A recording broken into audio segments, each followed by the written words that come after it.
This is the rare earth panel. Please take your cell phone and put it on vibrate. And while that happens, Dan McGroarty, tell me why these people at this very moment should be concerned about our dependence on China for rare earths. Absolutely. Thank you, Gordon. Thanks for having this providing this opportunity. So by setting your smartphones on vibrate, you're setting them on rare earths. You're setting them on the permanent magnet setting because the function that causes your cell phone to oscillate is completely dependent on having 4 specific rare earths in it: neodymium, praseodymium, dysprosium, and terbium.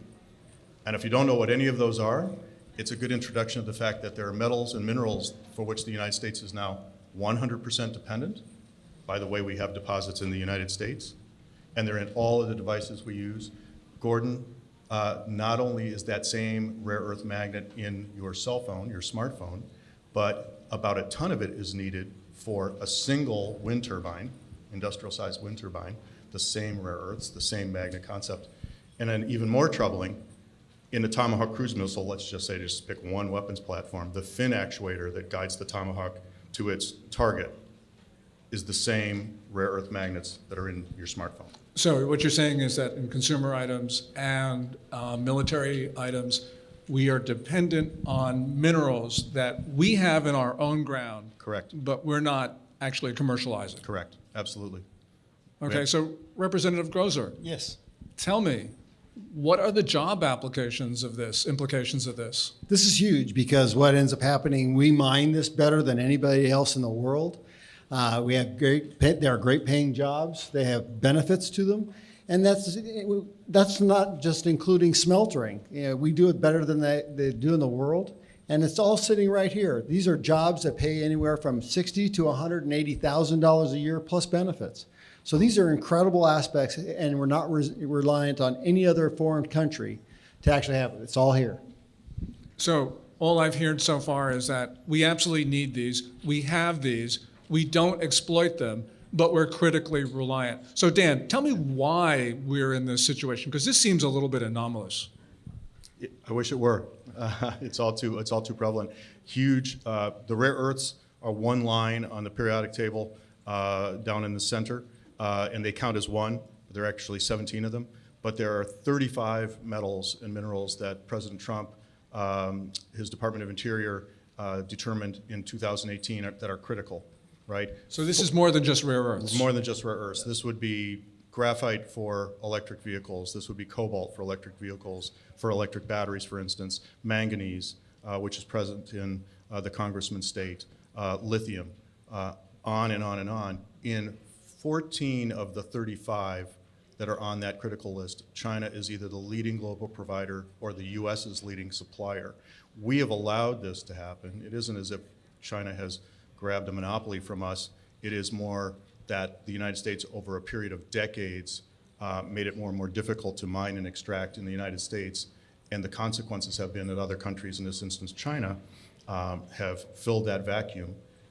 Therefore, we are not just economically dependent every day, but potentially, if we were in a period of conflict, the geopolitical leverage would be there to be used against us. So in a geopolitical conflict, which some people might call a war, yes, we are critically reliant on a country that abhors us in the best of times and which is worse at others. So, Congressman, what Dan has just said seems to me like this is a political matter in terms of our getting ourselves in this position. There's a political solution to this as well. Absolutely. So what we have to have is the willpower to actually allow people to mine in this country and do it right, do it well. We do it the best. Employ people so they're part of the solution, not part of the problem. But it's going to mean that we're going to have to challenge the people that say no, you can't. Well, why do people say no then? The environmentalists don't want to have mining. You know, mining hasn't got the most perfect record over time. But it's different today than what it was before. And they can't get over that. And so you can deliver these minerals for service and for the supply chain. You can still have clean water and clean air. You can have it all, but they don't want you to have it all. They want you dependent upon the federal government. Remember, socialism right now has really popped its head up here. And that's the victimization of people. You need to be empowered. That is the way that this country was founded, is do it right, do it well, but do it. So Dan, how do we do this in terms of environmental? I mean, because that is always, I've heard, being the big objection to this. We heard the congressman say, we can do this environmentally in a clean fashion. How do we do that? Yeah. Well, first, I'm going to, maybe, Gordon, I'd like to start with mindset about this, because we, as a society, and the congressman's touched on this, there's traditional opposition to mining, but then we're moving into a period in the 21st century where we've never used more metals and minerals on the periodic table, more elements than we have today. And in fact, therefore, people who are protesting mining are protesting using their laptops and their cell phones full of about half the periodic table to say we don't want these metals and minerals. We don't want to give up the devices, we're not. So today, cobalt, 70% of the cobalt in the world is mined in DRC Congo. A lot of it is at the barrel of a warlord's gun. A lot of it is being mined by children in DRC Congo. And there's a very high likelihood that it's in all of your cell phones, all right? The United States has cobalt in the Idaho Cobalt Belt, right? Mindset, we have to make the decision that we're not comfortable with where this material comes from. And then, yes, anywhere in the United States, any mining project in the United States is going to be done to exacting standards far beyond what would be prevalent. I would say also put Canada and Australia as resource-rich countries in that same group. But those of us blessed to have both a democracy and to have a mineral endowment will do this in a way that's responsible. I'd like to open this up to questions, but before I do that, Dan, you said something which I'd never heard before, and that is, as societies advance, as technology advances, we're using more elements on the Yes. periodic table. Correct, yeah.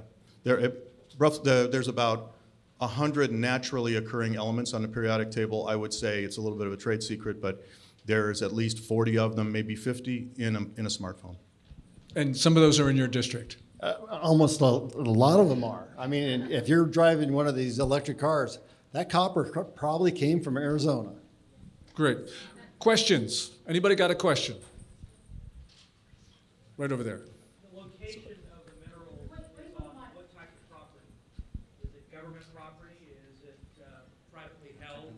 It varies. His question was what kind of property are these on? Sometimes they're on private, and we're able to advance the mine operation plan much quicker. Then you have state land, and then you actually have federal land. Right now, the big problem on federal land is the NEPA variances. That can take anywhere from 4 to 10 years. And so sometimes to even get these mines up, it takes 20 years. Whereas in other countries, it may take 3 to 4 years. Congressman, what is NEPA? The National Environmental Protection Act. So what you're doing is you're making sure that you're sufficing all environmental standards, clean water, clean air, all those applications have to be met. There's a better way of doing it, to be frankly honest with you. This is something that the president is now talking about with the Department of Interior, is streamlining that process so that you can do several things at the same time instead of linear fashion. Do one, complete it, do the next one, complete it, do them all at the same time. Efficiency. Takes a businessman. So what I heard is essentially that there are political solutions. Part of this is because some of these minerals are on state and federal land, so that's a political action. And also the issue is streamlining regulations, which now seems more than just like an economic matter from what you're saying. It really is an issue of national security. Absolutely.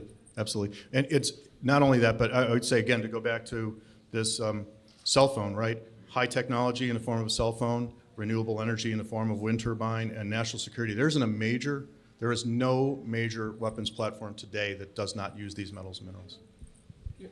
So the one thing I was going to say to you, on the question about where these are located and what kind of lands, you're seeing this right now in Congress, where you're seeing the House in particular move to take off the inventory in monuments and withdrawals so that you can't access this. And I'll give you an example. In southern Arizona, we have the Ironwood Monument. It extends well beyond the forest of the ironwoods to include a nickel deposit. It strictly goes out of its way to put the bearing ore out of reach for mining. Happily done by Raul Grijalva from Arizona. We have a question right over here. You mentioned Idaho. What other states are involved, will be involved, and approximately how many jobs are you talking about? It's like the periodic table is in play. So let's take the 35 metals and minerals that were put in 2018 on the critical list, right? Talking mostly about the western portion of the United States, but there are other areas as well where these metals and minerals are prevalent. Minnesota for nickel and cobalt. Alaska has at least 29 of the 35 in terms of known resources. Whether they're economic would have to be determined, but geologically they're there.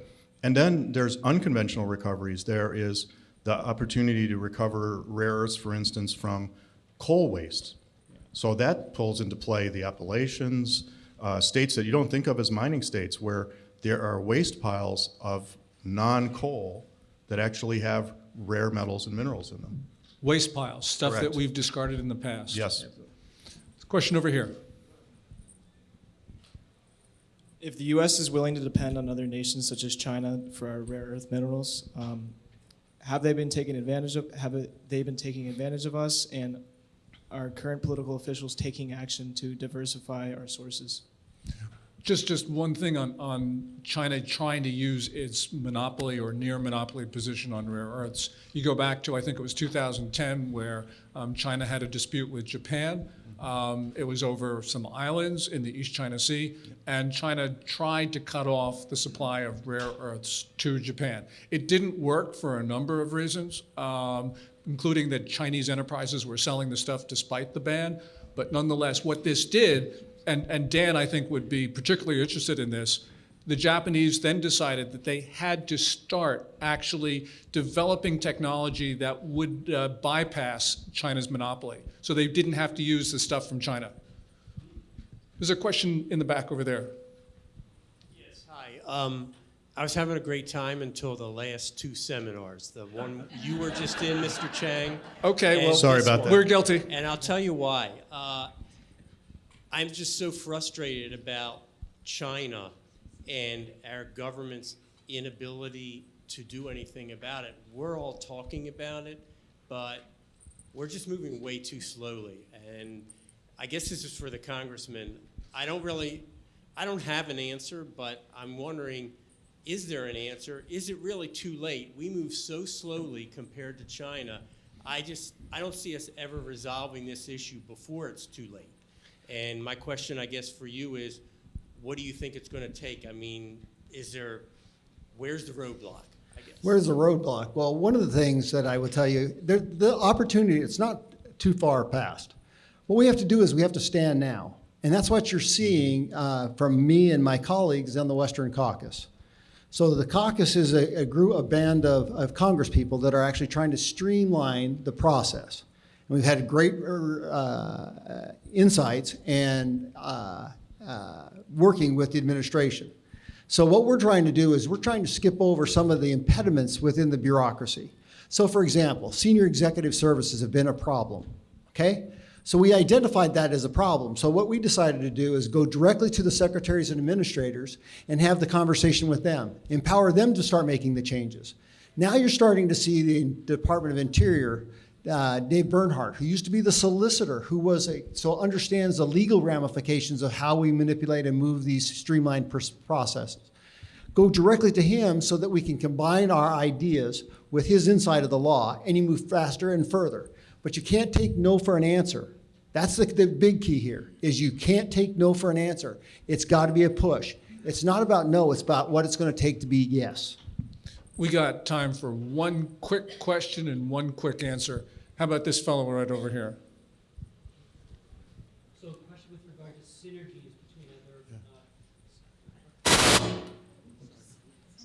synergies between other industries. So for instance, if they're, and a little bit ignorant, so I'm just asking, oil fields, for instance, if they're already designated for going through certain depth field, are there minerals there that you could look at? And then also we see Elon Musk everywhere, and he's going to bore everything. So, Yeah. I mean, if we're doing that and he's just throwing away the dirt, can you look for it? Can you do? They're just examples, just ideas. Yeah. Okay. Yeah. That's a great question. I wish it was yes or no, because that would have been the fastest way, but it's not a yes or no question. Let me just put it this way. You find what you're looking for. And so therefore, over decades and decades and the hundreds of years that we've been mining, but let's just say from the 1900 on, right? We're looking for the major industrial metals and minerals. Now we have to look for a much wider range. We can find those sometimes in the waste piles that were left behind. They're geologically there, but they weren't needed. There were no known uses for them. That would categorize the rare earths and other metals and minerals. This is not a problem that this can be solved by American innovation, American ingenuity, if the obstacles are moved out of the way. So the gentleman who asked about, kind of worried about being terminally behind China, we haven't really started pushing yet. And if we do, we're pretty good at things like this, so we'll solve it. We have run out of time, but I'd just like to ask the panel one quick question, more or less a yes or no. 5 years from now, are we going to have solved this problem? We had better be on the way, so that's a yes. or no. Congressman? We better be. Thank you so much, everybody.